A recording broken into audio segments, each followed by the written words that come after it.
Chama cha wataalamu wa tiba asili na tiba mbadala kimeomba serikali kuchukua hatua kali dhidi ya wataalamu wa tiba wanaokiuka maadili ya taaluma yao, hususan wale wanaoshindwa kuzingatia uadilifu na viwango stahiki katika utoaji wa huduma. Chama hicho kimeeleza kuwa vitendo hivyo vimekuwa vikichangia kuongezeka kwa utapeli, kuhatarishia wananchi na kudhoofisha imani ya jamii katika sekta ya tiba asili, jambo ambalo linaweza kurudisha nyuma jitihada za kuitambua na kuikuza sekta hiyo kama sehemu muhimu ya huduma za afya. Kauli hiyo imetolewa kufuatia mafunzo ya kuwajengea uwezo wanachama wake juu ya mbinu bora, salama na zenye kuzingatia viwango katika uchakataji wa dawa za asili, mafunzo yaliyotolewa na ofisi ya mkemia mkuu wa serikali.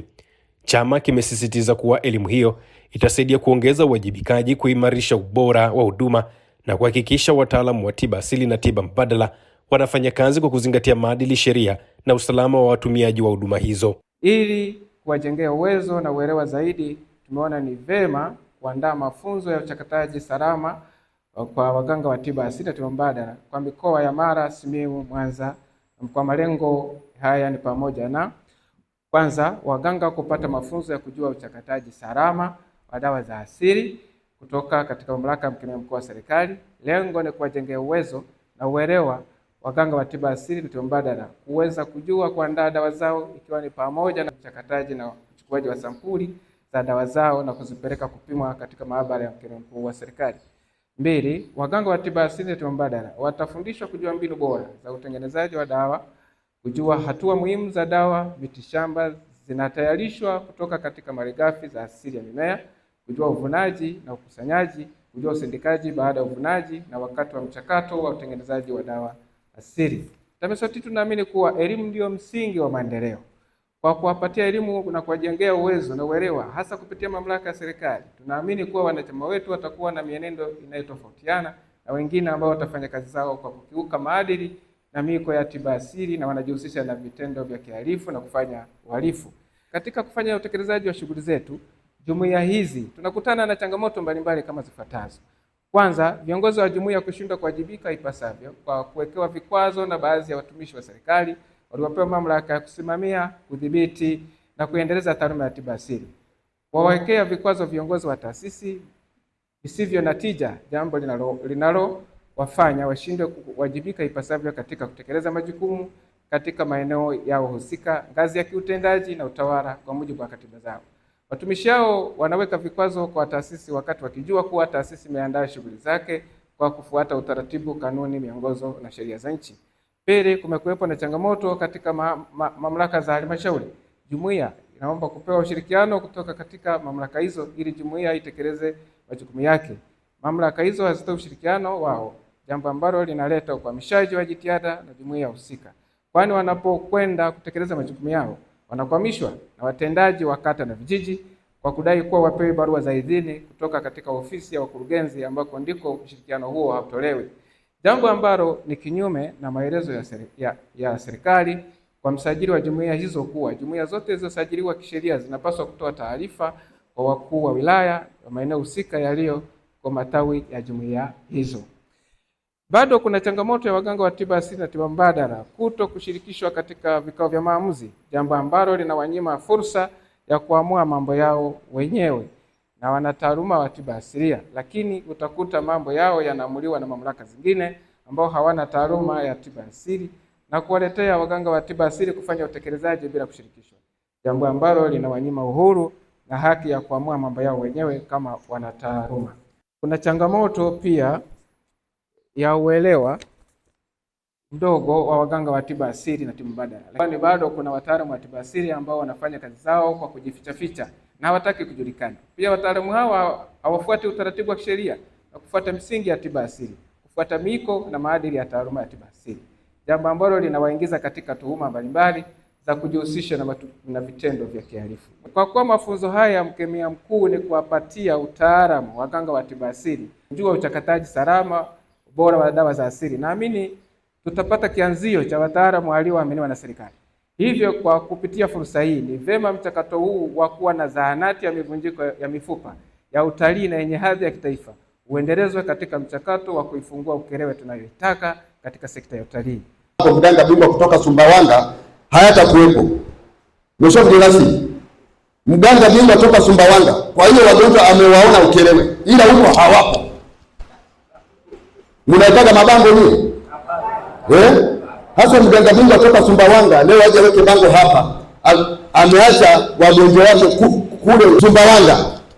Yaani matapeli mwisho mgeni nasi ndio anatuchafuria hawa waganga kwa mujibu wa taratibu wa mabango yetu. Au amefanya hii elimu yao, amemaliza, wakapima dawa zao zikapishwa na mkemia mkuu wa serikali, zikaenda kusajiliwa, ziko tayari, anaruhusiwa, analipia ile tangazo $150,000, anatangaziwa kisheria. Hayo ndio tunayojua, lakini hasa ni nguvu za umeme. Mheshimiwa, ni matapeli.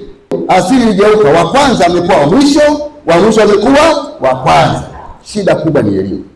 Tunashukuru ofisi ya mkemia kwa sababu imeanza kutoa mafunzo yetu kwetu. Najua tutaelimika na tunakuwa wataalamu baada ya kuwa ya waganga. Lakini pia tumemkosea Mungu. Kitabu cha Hagai 1:8 kinasema, pandeni mlimani mkakate miti mkailete mkaijenge nyumba ya Bwana. Wenzetu wa makanisa wamejenga makanisa yao, wa misikiti wanayo, sisi ofisi iko wapi? Ukerewe nayo. Wengine wote wakasiweka na ofisi. Kwa hiyo hatuna sehemu.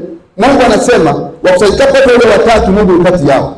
Sasa ninyi mnakutanika wapi ili muweze kubarikiwa kwa hayo maneno yenu?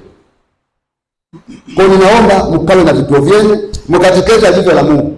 Mkawe na nyumba, na ndio maana mkurugenzi ametoka huko ofisini kwake, kuna ofisi yake. Mkuu wa wilaya ana ofisi yake, mganga mkuu ana ofisi yake. Sisi hatuna, ndio tunaitwa wahuni.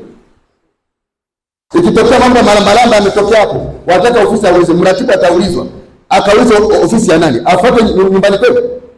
Kila mtu eti nimesema mnalamba. Eti lazima aje ofisini. Tumekuwa wataalamu, tubadilike. Sisi kama Watanzania tuna imani kubwa sana na waganga hawa wa tiba za jadi na tiba za asili katika matibabu, katika maisha, katika jamii ambayo tunaishi, na hasa katika wilaya ya Ukerewe, mkoa wa Mwanza, mkoa wa Simiyu na Tanzania kwa jumla. Na mchango mkubwa sana. Kazi ambayo mnafanya hakuna mtu ambaye haitambui. Kwa miaka mingi, nyinyi waganga wa tiba za asili na tiba mbadala mmekuwa nguzo muhimu katika kinga na katika tiba, hasa katika maeneo yetu ya mijini, vijijini na hasa kwenye wilaya yetu ya Ukerewe. Umuhimu wa tiba za asili katika sera ya afya ya taifa. Ndugu zangu wapendwa, serikali ya Jamhuri ya Muungano wa Tanzania kupitia sera yake ya afya ya taifa inatambua rasmi mchango wa tiba za asili na tiba mbadala. Tuwe na ushirikiano wa tiba za kisasa na tiba za asili. Lakini la pili, suala la usalama wa dawa zinazotumika. Ndio maana wenzetu wamekuja, ni swala la usalama wa dawa zinazotumika. Lakini la tatu ni uthibitishaji wa ubora na ufanisi wa tiba, kusudi ziweze kuleta ufanisi na tiba iliyo njema. Ninyi ni sehemu ya mfumo rasmi katika huduma ya afya hapa nchini. Heshima yenu inaongezeka, lakini pia uwajibikaji wenu unaongezeka na unaheshimiwa sana. Tiba za asili ni kama chanzo cha ajira kwa wananchi wa Tanzania, chanzo cha ajira, lakini kama sekta ya kibiashara. Na tatu ni kama sehemu ya utalii wa tiba. Upo utalii wa tiba, ndugu zangu hawa wanafahamu, ambao unaitwa medical tourism, utalii wa tiba. Hivi karibuni nimeweza kusikia kutokana na serikali ya awamu ya 6 kuweza kujipambanua na kuboresha huduma za sekta ya afya. Wako watu wanatoka nchi jirani wanakuja katika nchi yetu ya Tanzania, wanapata matibabu na wanarudi wakiwa na afya njema. Hiyo ni utalii wa tiba ambao unaongeza mapato, unatoa ajira na ustawi kwa Watanzania. Taifa ambalo linadharau utamaduni wake ni taifa la kitumwa.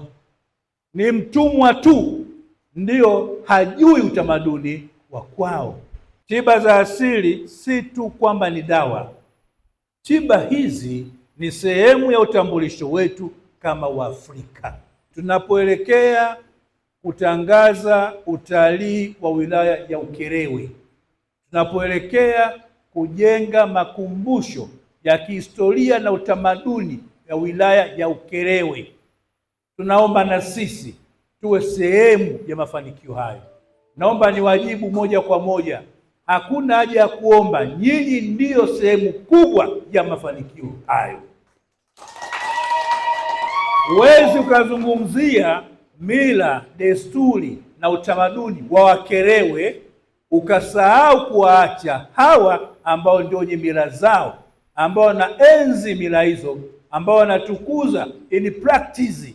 Nyinyi mnafanya kwa vitendo, ni sehemu ya utamaduni na ni sehemu ya utalii na makumbusho ya utamaduni wetu kwenye wilaya na kanda nzima ya Ziwa. Usisahau kusubscribe, like na kubonyeza alama ya kengele. Asante.